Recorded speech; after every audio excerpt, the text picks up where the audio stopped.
जाति न पूछो साधु की, पूछ लीजिए ज्ञान। मोल करो तलवार का, पड़ा रहने दो म्यान। वेलकम फ्रेंड्स, मैं आपका स्वागत करता हूं आपके अपने यूट्यूब चैनल स्टडी अफेयर्स पर। आज जैसे कि आपको पता चल गया होगा, हम बात करने जा रहे हैं जातिगत जनगणना की। जातिगत जनगणना की मांग भारतीय राजनीति में नई नहीं है। स्वतंत्रता प्राप्ति के बाद से ही समय समय पर जातिगत जनगणना की मांग विभिन्न पार्टियों द्वारा की जाती रही है, पर यह मुद्दा फिर से सुर्खियों में है। इसका सुर्खियों में आने का कारण है विगत सोमवार को जब बिहार के 10 राजनीतिक दल अपने बीच के मतभेदों को भुलाकर प्रधानमंत्री नरेंद्र मोदी से मिलने पहुंचे और उन्होंने मांग रखी कि इस बार जातिगत जनगणना कराई जाए। इस बात के बाद जातिगत जनगणना का मामला जो है वो सुर्खियों में है। तो हम जानते हैं कि जातिगत जनगणना के क्या फ़ायदे हो सकते हैं और क्या नुकसान हो सकते हैं। वैसे जातिगत जनगणना के कुछ फ़ायदे हैं और कुछ नुकसान भी हो सकते हैं। तो पहले हम फ़ायदों की बात करें तो पहला फ़ायदा तो यह होगा कि राज्य यानी केंद्र अथवा राज्य सरकार जो भी लोक कल्याणकारी योजनाएं चलाती हैं उसको अच्छी तरह से लागू किया जा सकेगा। और दूसरा यह कि अगर यह आंकड़ा जातिगत जनगणना से जो आंकड़े प्राप्त होंगे उसके बाद आरक्षण की समीक्षा भी की जा सकती है कि किस वर्ग को आरक्षण की अभी ज़रूरत है और किस वर्ग को उसकी ज़रूरत थोड़ी कम है। तो लेकिन यह थोड़ा कंट्रोवर्शियल मुद्दा हो जाएगा।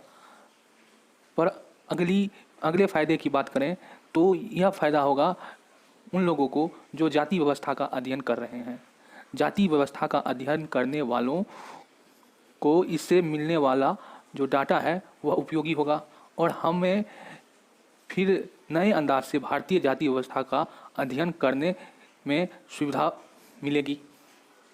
और उसके बाद अगर हम नुकसान की बात करें तो राजनीतिक दल जो है वह जातिगत जनगणना से मिले आंकड़ों का फ़ायदा उठा सकते हैं अपनी राजनीति चमकाने के लिए, क्योंकि हमें पता है कि जातिगत जनगणना से जो आंकड़े प्राप्त होंगे कि किन जातियों की संख्या कितनी है, उनसे राजनीतिक दल को चुनाव के समय फ़ायदा मिल सकता है और वे इससे अपनी राजनीति को नई मोड़ दे सकते हैं, जो हो सकता है भारतीय राजनीति के लिए अच्छा भी हो, लेकिन हो सकता है इससे हम और जातिवादी जो सोच है वह बढ़ जाए हमारे समाज में।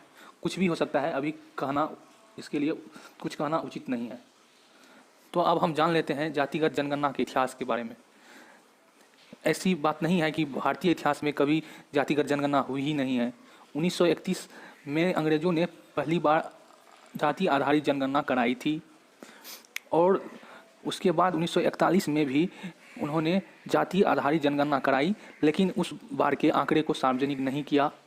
अंग्रेज़ों ने अपना डिवाइड एंड रूल की जो पॉलिसी थी उसको इस जो आंकड़े प्राप्त हुए थे जाति आधारित जनगणना से